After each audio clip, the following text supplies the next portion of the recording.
नमस्कार। आप देख रहे हैं संतोष पाठक ऑफिशियल। मैं हूं आपके साथ शिव कुमार मिश्रा। मेरे साथ हैं संतोष पाठक जी। संतोष जी का बहुत बहुत स्वागत, बहुत बहुत अभिनंदन। बहुत बहुत धन्यवाद शिव जी। तमाम दर्शकों को नमस्कार। और एक भारी जीत के बाद, एक भयंकर जीत के बाद, एक रिकॉर्ड तोड़ जीत के बाद, एक ऐतिहासिक जीत के बाद चेहरे तो खिले खिले नजर आने चाहिए शिव जी ना। चेहरे तो मुस्कुराते हुए नजर आने चाहिए ना शिव जी। लेकिन उस भयंकर जीत के बाद जिससे आपकी लड़ाई हुई, उस पार्टी को भी आप तोड़ रहे हैं, राज्य में भी तोड़ रहे हैं, दिल्ली में भी तोड़ रहे हैं, लेकिन फिर भी आपके चेहरे से वो हंसी गायब है, आपके चेहरे से वो खुशी गायब है। इसलिए गायब है कि वो पुरानी कहावत है ना शिव जी, चौबे जी बनने चले छब्बे जी और रह गए दूबे जी। उस तरह की हालत भारतीय जनता पार्टी की हो गई है। ऐसा लग रहा है कि इस बार ममता बनर्जी की पार्टी को जो तोड़ने का दांव है वो उल्टा पड़ गया भारतीय जनता पार्टी के लिए। याद दिला दूं, पिछली बार जब 3 से 73 पहुंचे, एक सबसे बड़ी जो दिक्कत भारतीय जनता पार्टी ने जो महसूस की, उसमें यह था कि भैया टीएमसी से आने वाले लोगों को शामिल किया, बीजेपी वाले नाराज हो गए। इस बार के विधानसभा चुनाव में टीएमसी से आने वाले किसी भी नेता को तवज्जो नहीं दी गई। एक शुभेंदु अधिकारी के जो करीबी जो थे, पूर्व विधायक टीएमसी के, उनको शामिल किया गया, बाकी किसी को शामिल नहीं किया गया। इस बार की जीत अगर शुभेंदु अधिकारी जैसे जो काफी साल पहले आए थे छोड़ दिया जाए तो पूरी तरह से भाजपा की जीत थी। लेकिन जैसे ही जीत हासिल हुई, उनको वो लग गया कि अरे तो सारे टीएमसी वाले आ रहे हैं, सब कुछ ये टीएमसी वाले चलाएंगे, मुख्यमंत्री टीएमसी वालों से मिल रहे हैं, गृह मंत्री टीएमसी वालों से मिलेंगे, कोलकाता से लेकर दिल्ली तक टीएमसी वाले चलाते हुए नजर आएंगे, सब कुछ पर टीएमसी वाले कब्जा कर लेंगे। और अचानक भारतीय जनता पार्टी में एक बड़ी बगावत हो गई शिव जी। पश्चिम बंगाल भारतीय जनता पार्टी में एक बड़ी बगावत हो गई। लग रहा था कि दूसरे की पार्टी तोड़ने जा रहे, कहीं अपनी पार्टी टूट ना जाए, क्योंकि इस समय तो ममता बनर्जी से आप जो कुछ भी मांग लोगे, ममता बनर्जी वो सब कुछ देने को तैयार है। और टिट फॉर टैट का अपना एक अलग मुहावरा है। ऐसे में जैसे ही खबर दिल्ली दरबार पहुंची, तुरंत अमित शाह ने अपने लाडले, अब लाडले क्या कहिए, पश्चिम बंगाल की जिम्मेदारी भी उन्हीं के पास थी, पश्चिम बंगाल की जीत के वो शिल्पकार रहे हैं, सुनील बंसल को दौड़ा दिया। और सुनील बंसल कोलकाता जाकर क्या कर रहे हैं शिव जी, इस तस्वीर को जरा रहने दीजिएगा, मैं बड़े विस्तार से इस तस्वीर के बारे में बताना चाहूंगा। ये कोलकाता में सुनील बंसल जो कि पश्चिम बंगाल के प्रभारी हैं, ये कोलकाता में, इस तस्वीर को एक बार और दिखाइएगा शिव जी, कोलकाता में, क्योंकि इस तस्वीर का विश्लेषण करना बहुत जरूरी है। ये तस्वीर देखिए, सुनील बंसल कोलकाता जाकर आनंद फानन में मुख्यमंत्री के साथ बैठक नहीं कर रहे हैं, मंत्रियों के साथ बैठक नहीं कर रहे हैं कैसे सरकार चलानी है। ये भारतीय जनता पार्टी के पश्चिम बंगाल के महासचिवों की बैठक कर रहे हैं। और अपने तमाम दर्शकों से कहूंगा, तस्वीरों को देखिए, बंसल साहब का चेहरा लटका हुआ है, जितने महामंत्री बैठे हुए हैं उनका चेहरा तनाव में है। या तो उनका चेहरा लटका हुआ है, या वो गुस्से से भरे हुए हैं, या वो तनाव में भरे हुए हैं। एक एक शक्ल को आपको देखिए, किसी भी सुनील बंसल राष्ट्रीय महासचिव और पश्चिम बंगाल बीजेपी के तमाम महासचिव इस बैठक में मौजूद है, किसी के चेहरे पर आपको हंसी खुशी नजर नहीं आएगी। और मैं बता दूं, ये जो फोटो होता है, ये फोटो वहां के फोटोग्राफर खींचते हैं। दिल्ली में बीजेपी कार्यालय में जो कुछ होता है तो दिल्ली में जो बीजेपी के फोटोग्राफर है वो खींचते हैं, कोलकाता में जो कुछ होता है कोलकाता में जो बीजेपी के फोटोग्राफर होते हैं वो खींचते हैं। वो 10-12 फोटो खींचते हैं और उसमें से एक जो अच्छी फोटो होती है शिव जी, वो रिलीज की जाती है। हम सबका एक मानवीय स्वभाव है, हमें भी कई बार फोटो भेजना होता है तो मोबाइल का जमाना है, 10-12 खींचते हैं, जो अच्छी लगती है उसको भेजते हैं। ये सबसे अच्छी फोटो है। तो आप सोचिए कि सबसे खराब फोटो में क्या ये आपस में लड़ रहे होंगे क्या? सबसे खराब फोटो में किस तरह की हालत पैदा हो गई होगी? ये फोटो बता रहा है कि पश्चिम बंगाल भारतीय जनता पार्टी में सब कुछ ठीक ठाक नहीं चल रहा है। एक बड़ी स्टोरी हम लेकर आए हैं और दर्शकों को यह भी बता दें, प्रधानमंत्री जी विदेश में हैं। अब विदेश यात्रा में वो अमेरिका के राष्ट्रपति डोनाल्ड ट्रंप से मिलकर विरोध जताएंगे कि नहीं जताएंगे, क्योंकि ट्रंप अब तो अमेरिका का विदेश मंत्री भी भारत को हड़का रहा है, भारत के विदेश मंत्री को हड़का रहा है। लेकिन जो बड़ी खबर एक बार आ रही है शिव जी, कि प्रधानमंत्री भी विदेश से आते ही कोलकाता जाएंगे, पश्चिम बंगाल जाएंगे। लग रहा है कि इस भारी जीत के बाद भी जमीन खिसकने वाली है। और ये भारतीय जनता पार्टी के लिए एक उसी तरह का मौका है शिव जी, जब जनता पार्टी का विघटन करके, बल्कि 3 बड़े मौके आए। सबसे पहला मौका 67 से पहले आया, भारतीय जनसंघ को क्या करना है।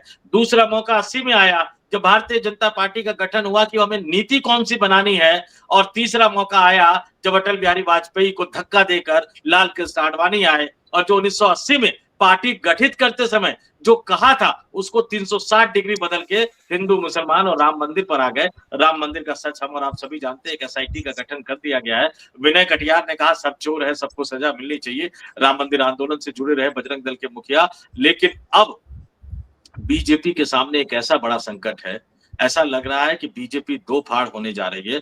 पश्चिम बंगाल से अगर शुरुआत हुई शिव जी, तो आने वाले दिनों में ये मामला और ज्यादा बढ़ता हुआ नजर आएगा। शुवेंदु अधिकारी आनन फानन में आज दिल्ली आ रहे हैं। बैठक की बात तो कही जा रही है। आज शाम को शुवेंदु अधिकारी आएंगे दिल्ली और वो ममता बनर्जी के बागी सांसदों से भी मिलेंगे। लोकसभा स्पीकर ओम बिरला भी सीट में आ गए हैं, तो प्रधानमंत्री मोदी, गृह मंत्री अमित शाह, भारतीय जनता पार्टी के राष्ट्रीय अध्यक्ष नितिन नवीन, शुभेंदु अधिकारी, राष्ट्रीय महासचिव सुनील बंसल और लोकसभा स्पीकर ओम बिरला। और इस बीच में ममता बनर्जी जो सब कुछ लुटा बैठी है, अब उनके पास बचाने के लिए कुछ नहीं है, तो वो भी ये कह रही है कि आ जाओ हमारे साथ, जो चाहिए वो ले जाओ, जिसको मुख्यमंत्री बनना है आ जाओ। अगर वहां डर लग रहा है, झिझक है, तो अब मैं बदल गई हूं, अब मैं पहले वाली ममता बनर्जी नहीं हूं। तो एक बड़ी स्टोरी लेकर दर्शकों के सामने आए हैं, एक एक करके तथ्यों को सामने रखेंगे। शिव जी माफ चाहूंगा, थोड़ा सा ज्यादा लंबा समय ले लिया मैंने। हमेशा की तरह शुरुआत शिव जी करेंगे अपने शानदार अंदाज में, और एक एक करके बहुत सारी बातें मैंने बता दी है, लेकिन उनको विस्तार से जानना आपके लिए बहुत जरूरी है, क्योंकि एक लंबा चौड़ा लिस्ट में तैयार करके बैठा हुआ हूं।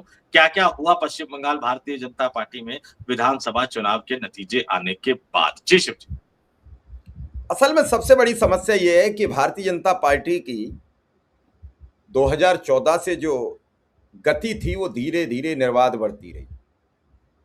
कांग्रेस भी इस बात पर थी कि भाजपा को मनमानी कर लेने दो। जिस तरीके से जनता कांग्रेस के साथ व्यवहार कर रही थी, 44 सीटें दी, फिर 54 सीटें दी, फिर इस बार 99 दी। जब 99 दी तो राहुल को लगा कि अब बात करनी चाहिए। जब से राहुल हमलावर हुए हैं तब से भाजपा को एन केन प्रकारेण ये जरूरत पड़ गई है कि हम अपना बहुमत कैसे बना लें। इस दल को तोड़ दें, चाहे उस दल को तोड़ दें, चाहे इस दल को डुबो दें, चाहे उस दल को डुबो दें।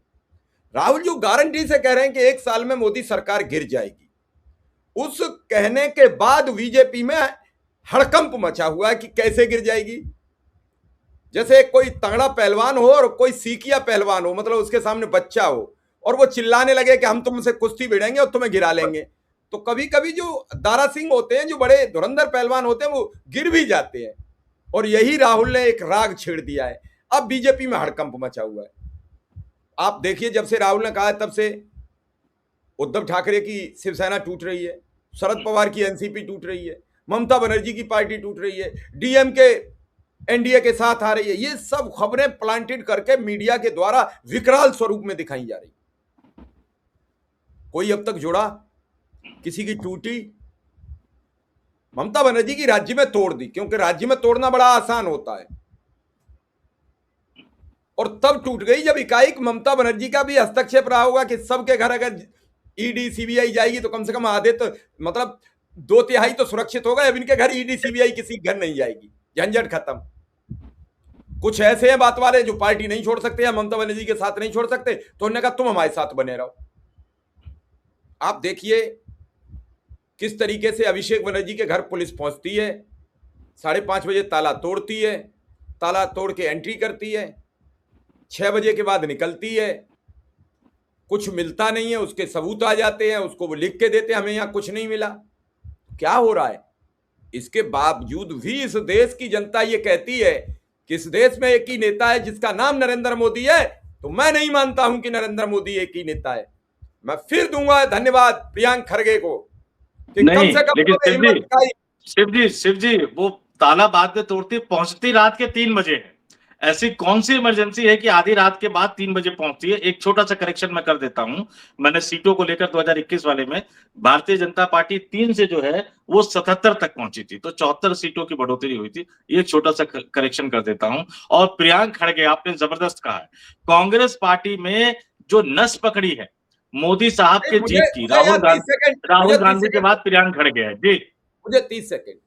मोहन भागवत ये कह रहे हैं कि बरसों से कांग्रेस का शासन रहा, नरेंद्र मोदी तुमने ऐसा क्या किया जो कांग्रेस मुझसे पेपर मांग रही है? इतने दिन में कभी कांग्रेस के किसी लीडर ने मुझ पर 3 बार बैन लगा। सबसे पहले सरदार वल्लभ भाई पटेल ने लगाया, फिर 80 में लगा, फिर पीवी नरसिंह राव ने लगाया जब बाबरी मस्जिद विध्वंस हुई। लेकिन हमसे किसी ने आपातकाल के समय लगा था। हाँ, आपातकाल में 80 के आसपास लगा और एक बार लगा पीवी नरसिंह राव सरकार, 3 बार लगा, लेकिन किसी ने कागज तब भी नहीं मांगे।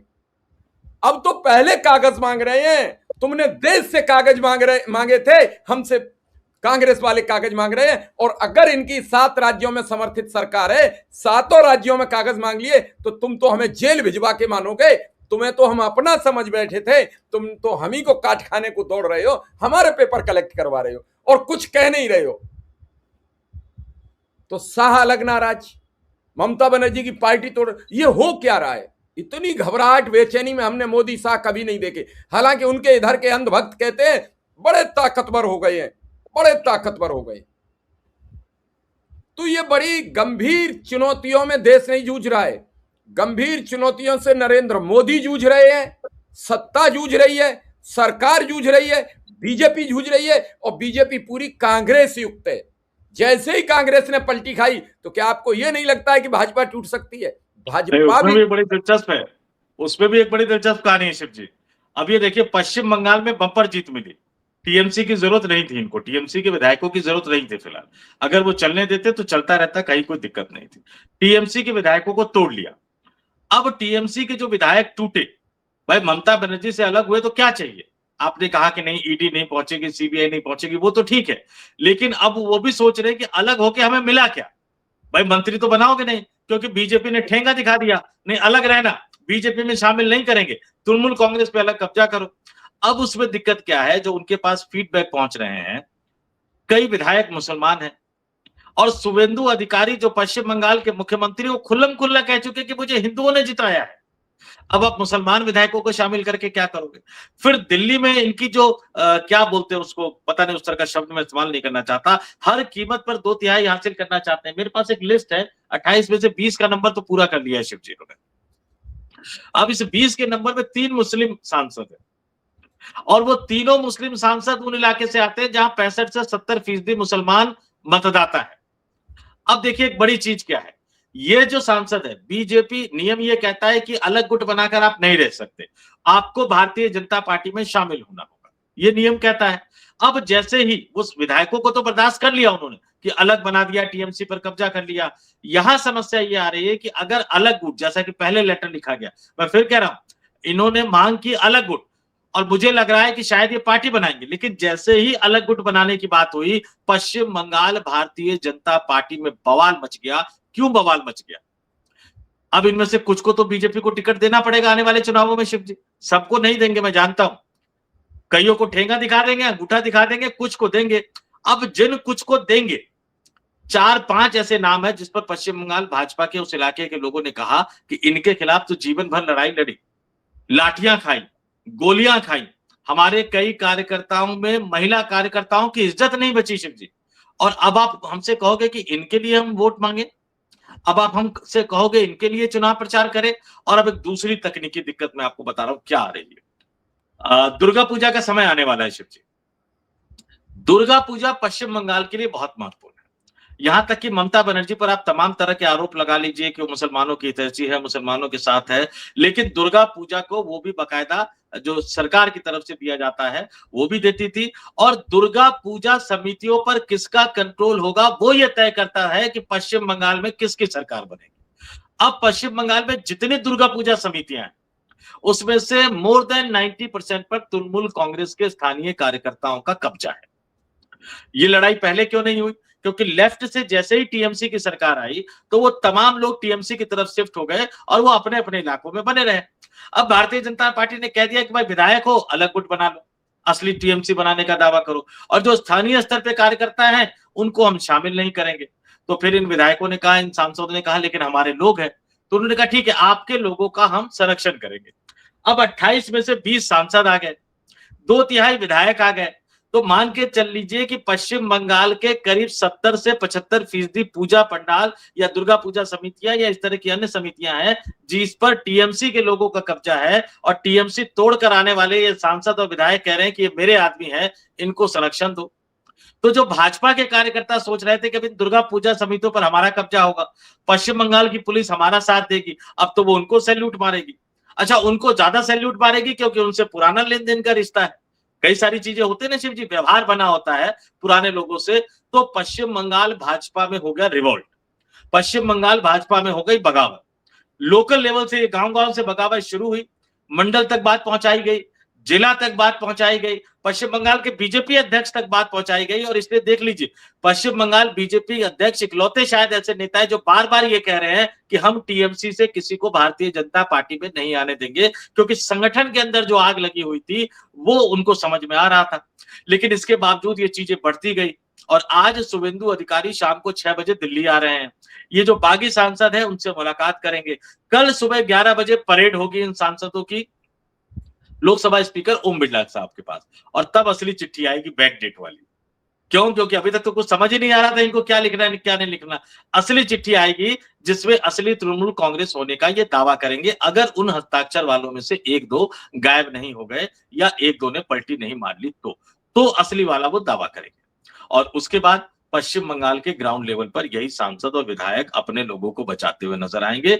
पश्चिम बंगाल भाजपा में बवाल हुआ, अमित शाह तक ये बात पहुंचाई गई। अमित शाह ने तुरंत सुनील बंसल को कहा कि आप जाइए और वहां बात कीजिए। उन्होंने वहां कुछ कार्यकर्ताओं से भी मुलाकात की है। ये तस्वीरें जो मैं आपको दिखा रहा हूं, ये उन्होंने प्रदेश महामंत्रियों के साथ मुलाकात की है। और आने वाले दिनों में शिव जी एक ट्रेनिंग कैंप का आयोजन किया जा रहा है। देखिए गुस्से को खत्म करने के लिए क्या किया जा रहा है, एक ट्रेनिंग कैंप का आयोजन किया जाएगा जो राज्य स्तर पर होगा, यानी राज्य मुख्यालय कोलकाता के स्तर पर होगा, जो जिला मुख्यालय के स्तर पर होगा और जो मंडल के स्तर पर भी होगा, जिसमें बीजेपी के बड़े नेता ये जाएंगे और कार्यकर्ताओं को समझाएंगे चिंता करने वाली बात नहीं है, घबराने वाली बात नहीं है, ऐसे चलेगा, ऐसे चलेगा, ऐसे चलेगा, ऐसे चलेगा। अभी चूंकि उनको साथ लेना है तो कुछ चीजें उनको देनी है, उनको दे लेने दो। जब इतना आपने बर्दाश्त किया है तो थोड़ा 1.5-2 साल और बर्दाश्त कर लो, ये लोकसभा चुनाव निपट जाएगा, उसके बाद हम धीरे धीरे उनको किनारे करते जाएंगे। लेकिन क्या सवाल है कि जो आप अपने कार्यकर्ताओं को बताएंगे वो टीएमसी के सांसदों को नहीं पता लगेगा शिव जी, वो टीएमसी के विधायकों को नहीं पता लगेगा। अभी ही आज अगले कुछ घंटों में क्या होगा इस बात की कोई गारंटी नहीं है। कल 11 बजे कितने सांसद परेड करेंगे इस बात की कोई गारंटी नहीं है। वो 3 मुसलमान सांसद पहले से ही टेंशन में है। बाकी सांसदों को भी ये पता लग गया कि बीजेपी में रिवोल्ट हो गया है और बीजेपी अब उनको सब कुछ नहीं देगी जो उनको चाहिए। उसमें से आधे से ज्यादा लोगों का तो अगली बार लोकसभा का टिकट भी नहीं मिलेगा, वो टिकट भी ममता दीदी ही दे सकती है, क्योंकि ममता दीदी के पास जाएंगे, सॉरी बोलेंगे तो ममता दीदी माफ कर देगी, ममता दीदी टिकट दे सकती है। तो ये बड़ा बवाल। और अब बताइए, प्रधानमंत्री का कार्यक्रम एक तरह से तय किया गया है। अंतर्राष्ट्रीय योग दिवस है 21 जून। अब जैसे विदेश यात्रा से आएंगे 6 दिवसीय यात्रा से, तो कोलकाता जाएंगे और वो वहां बीजेपी के कैडर को, देखिए दिक्कत क्या हो गई है, आरएसएस का कैडर और बीजेपी का कैडर पहली बार इतना नाराज हुआ है। और ये पश्चिम बंगाल के कार्यकर्ताओं से मैं कहूंगा शिव जी, महाराष्ट्र के बीजेपी कार्यकर्ताओं को सबक लेना चाहिए, यूपी के बीजेपी कार्यकर्ताओं को सबक लेना चाहिए, हरियाणा के बीजेपी कार्यकर्ताओं को सबक लेना चाहिए, पंजाब के बीजेपी कार्यकर्ताओं को सबक लेना चाहिए, आंध्र प्रदेश, तेलंगाना, केरल, उड़ीसा के बीजेपी कार्यकर्ताओं को सबक लेना चाहिए। क्योंकि पश्चिम बंगाल के बीजेपी कार्यकर्ताओं और संघ के कैडर ने सवाल खड़ा कर दिया कि पड़ोसी से बेटा बुलाओगे और उसको बेटा असली बताओगे और सब कुछ उसी को थमाओगे, तो हम जो असली बेटे हैं, जो घर के बेटे हैं, जो घर के लिए मेहनत करते हैं, हम क्या करेंगे? हम क्या दरी बिछाने के लिए हैं? हम क्या नारे लगाने के लिए हैं? हम क्या सिर्फ मोदी मोदी करने के लिए हैं? हम क्या सिर्फ साहसा करने के लिए? किसी राज्य के कार्यकर्ताओं ने हिम्मत दिखाई। मोदी जी डोनाल्ड ट्रंप साहब के सामने हिम्मत दिखा पाए या ना दिखा पाए, लेकिन बंगाल बीजेपी के कार्यकर्ताओं ने मोदी और शाह की जोड़ी के सामने हिम्मत दिखा दी है। एक बड़ा बवाल है। सुनील बंसल कितना थाम पाएंगे ये नहीं पता। प्रधानमंत्री 21 जून को जाएंगे तो क्या वो समझा पाएंगे अपने नेताओं को, नहीं पता। लेकिन इससे मोदी और शाह का एक और मिशन खतरे में पड़ गया है शिव जी। क्यों? क्योंकि सुनील बंसल का काम पश्चिम बंगाल में खत्म हो गया था, उनको यूपी के मिशन पे लगाना था, एक बड़ी जिम्मेदारी लगानी थी। लेकिन जब इतने बड़े संकट का समय आया तो शाह को लगा कि अभी यूपी को थोड़ा सा होल्ड पे करते हैं, पहले बंगाल बचा लेते हैं, पता लगा कि भाई जीता जिताया सरकार हाथ से न चला जाए। लेकिन ये मामला इतना थमने वाला नहीं है। अगले 24 घंटे बहुत ज्यादा महत्वपूर्ण होंगे, कम से कम ओम बिरला साहब के सामने जो सांसदों की परेड होनी है तब तक। और शत्रुघ्न सिन्हा को लेकर भी एक बड़ी खबर सामने आ रही है शिव जी। अब अंदाज ये करिए कि होगा क्या, क्या ये विद्रोह ममता बनर्जी पार्टी में हो पाएगा कि नहीं हो पाएगा? 10 दिन से तो हो नहीं पा रहा है। मीडिया तो रोज सुबह शाम कराती रही, बवाल होगा तो फिर ममता का क्या होगा, ममता की पार्टी का क्या होगा, फिर क्या अजीत पवार और शरद पवार के युद्ध होगा। हालांकि अब ये अभिषेक बनर्जी को चाह रही है भाजपा तोड़ना कि अभिषेक बनर्जी अगर टूट के आ जाए ममता से तो पार्टी तोड़ना आसान हो जाएगा और पार्टी भी टूट जाएगी और हमारा खेल भी हो जाएगा। अभिषेक आ नहीं रहे, लेकिन सवाल यहाँ यह है कि आखिर आरएसएस और बीजेपी, ये पहली बार हो रहा है देश में कि किसी भी जगह बीजेपी जीतने के बाद पार्टी तोड़ रही है। अब तोड़ने फोड़ने पर उतारू हो गई है, इसका मतलब भाजपा अब अपने अंतर्द्वंद से जूझ रही है। अब भाजपा का अंतिम वक्त है, ये अंतिम वक्त में कहते नहीं वो दीपक अंतिम वक्त में बहुत फड़फड़ाता है, इस समय भाजपा फड़फड़ा रही है। अब ये कितने दिन तक फड़फड़ाएगी, दीपक में तेल कब तक बना रहेगा, इसकी हमें अभी प्रतीक्षा रहेगी। लेकिन हम दर्शकों से भी जानना चाहते हैं, क्या ममता बनर्जी के साथ जो बीजेपी कर रही है क्या वो ठीक है, और ठीक है तो हाँ लिखिए और नहीं तो मना लिखिए, और सभी दर्शक मिलकर बस कमेंट कर दीजिए ताकि हम ये समझ सकें और एक नई स्टोरी आपके साथ शेयर कर सकें। नहीं शिव जी, उसमें दो चीज बताऊंगा मैं, दो चीजें दर्शकों के लिए जाननी बहुत जरूरी है। एक तो प्लान बी भी तैयार करके रखा हुआ है। एक प्लान क्या है कि 28 में से आपको 2/3 चाहिए तो 19, लेकिन अब इनको डर है कि क्या एक दो बाहर चले जाएंगे, तो उसका इन्होंने तरीका निकाला है कि टीएमसी के 2 वरिष्ठ सांसदों को साधा है जो बीजेपी में आना तो नहीं चाहते हैं, लेकिन उनको मजबूर किया गया है इस्तीफा देने के लिए। तो जैसे ही 28 में से एक या दो सांसद, मान लीजिए एक सांसद ने भी इस्तीफा दे दिया, तो बचेंगे 27, क्योंकि लोकसभा स्पीकर तुरंत इस्तीफे को स्वीकार कर लेंगे और 27 का 2/3 फिर 18 चाहिए। तो वो एक दूसरे प्लान पे भी काम कर रहे हैं। और शत्रुघ्न सिन्हा को लेकर मैं बता दूं, उन्होंने कहा कि मैं ममता बनर्जी का इस बुरे समय में साथ नहीं छोड़ूंगा, लेकिन खबर ये आ रही है कि शत्रुघ्न सिन्हा को जब फोन किया गया और ये कहा गया कि उनके बेटे को बिहार में टिकट दे देंगे बांकीपुर विधानसभा से, तो शत्रुघ्न सिन्हा ने कहा कि नहीं, मैं नरेंद्र मोदी साहब का फोन आएगा तभी मैं इसके बारे में सोचूंगा। तो हो सकता है कि अगर इस तरह की संकट की स्थिति आए तो विदेश के दौरे पर गए हुए मोदी साहब भारत की चिंता नहीं करेंगे, उन नाविकों के परिवार की चिंता नहीं करेंगे, लेकिन हो सकता है कि वो शत्रुघ्न सिन्हा को फोन करे। एक बात और चलते चलते मैं जोड़ दूंगा, अभिषेक बनर्जी के खिलाफ बगावत। देखिए, ये सही है कि जब वो सत्ता में थे तो कोई बोलने की हिम्मत नहीं कर सकता था, लेकिन अभिषेक बनर्जी का एक एग्जाम्पल मुझे लगता है कि राहुल गांधी को इंडिया गठबंधन के तमाम नेताओं को जरूर बताना चाहिए, जरूर सिखाना चाहिए। अभिषेक बनर्जी करते क्या थे? अभिषेक बनर्जी का एक ऑफिस था। मैंने पता किया कि भाई सब अभिषेक बनर्जी पे क्यों। यहाँ दिल्ली में तो मैं संसद में देखता था कि भैया वो चेहरा आकड़ के चलना और एरोगेंस के साथ चलना, लेकिन बंगाल में क्या दिक्कत हो गई? तो पता लगा कि उन्होंने एक अभिषेक बनर्जी ऑफिस खोल रखा था, ABO। उस ऑफिस में करीब 50 के लगभग लोग काम करते थे, और वो 50 के लगभग लोग कौन थे? 20 साल, 21 साल, 22 साल, 23 साल।